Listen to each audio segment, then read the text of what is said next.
Hello everyone, welcome back to Express VTU for all. Have you ever wondered why postfix expressions are easier to evaluate than infix expression?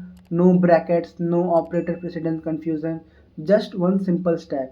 Today we will learn postfix expression evaluation step by step exactly how it is asked in exams. So first, a postfix expression, also called reverse polished notation, places the operator after the operands. See, if you want to write 6 by 2 infix 6 by 2, you will write it in postfix 6 2 and then you will place the divide symbol. So the biggest advantage, no need for bracket or precedent rules. So we will use stack for this.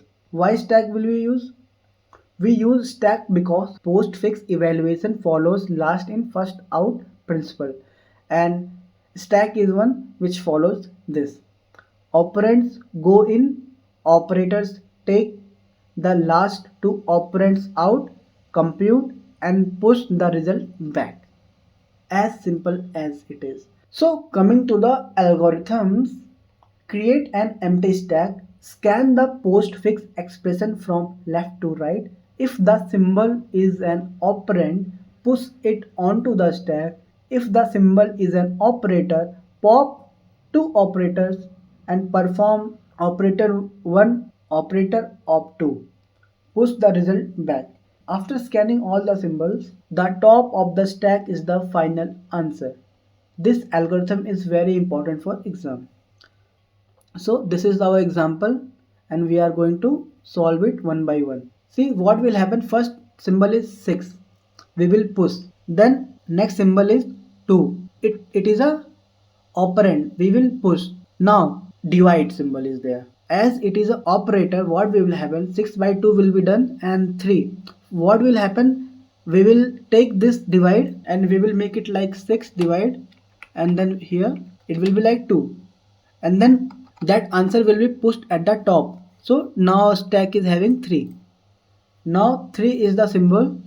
We will push it here and 3 comma 3 will become, as 3 is there and both are numbers, it will be pushed. Then minus is happening. So what will happen? It is an operator. We will again come back and we will take these 2 3s and we will do the difference and we will push the result to the stack. And next symbol is 4.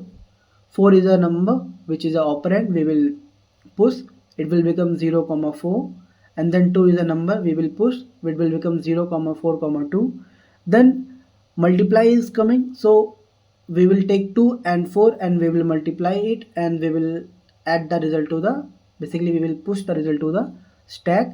And then plus is the symbol, so we will take 0 and 8 and we will add and push, and now it is an end, so we will pop the final result and 8 is our final result. If you like this video, do subscribe our channel, hit the like button and notification button, and if you want these notes, join our Telegram channel, link is in the description. Thank you.